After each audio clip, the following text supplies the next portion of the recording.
amazing technology. They have the magic wall this year. They had the hologram 4 years ago. And yet, with all their technical wizardry, they still haven't figured out a way to make James Carville look less like a hairless, boiled cat.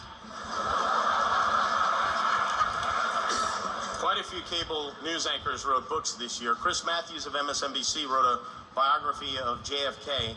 It's 427 pages long. Poor Rick Santorum was throwing up all night. Bill O'Reilly wrote a controversial book about another great president called Killing Lincoln. I actually have my own theory about Lincoln's death. I think John Wilkes Booth was innocent. I don't even think it was an assassination. I believe that Abraham Lincoln had a vision about what the Republican Party would become in 150 years, and he shot himself.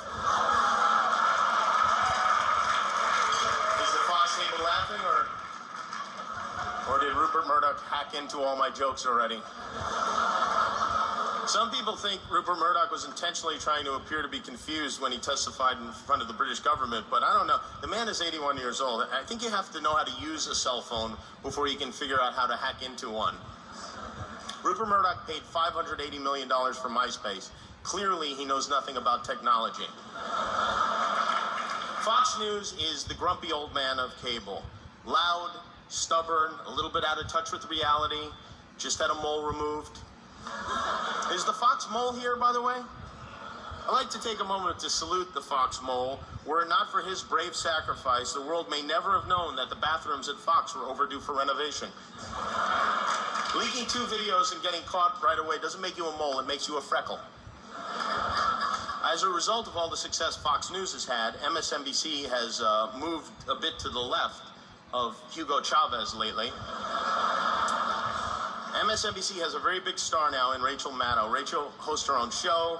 She's a best-selling author. And yet somehow she still manages to find time to cut her own hair.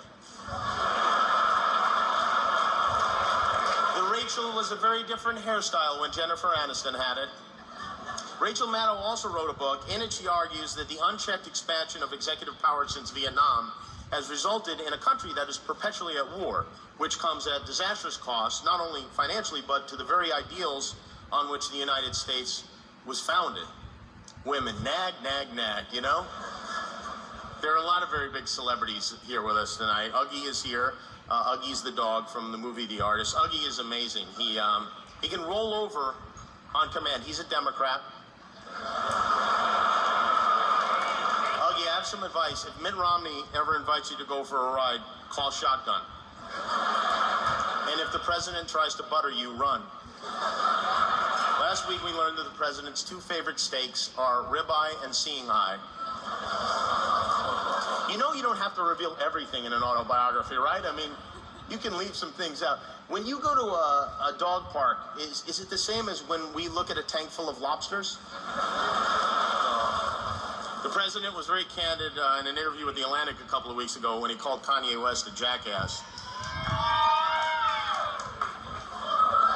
Which, no offense, sir, but I think you got the wrong West. I think you meant Allen.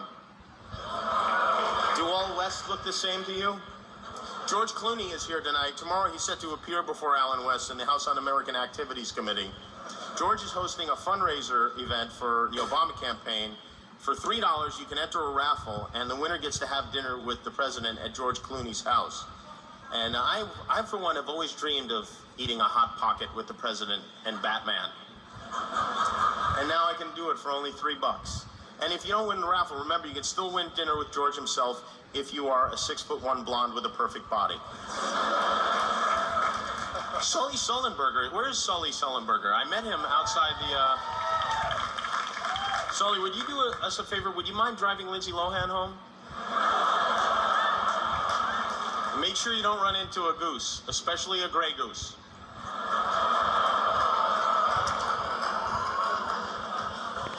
George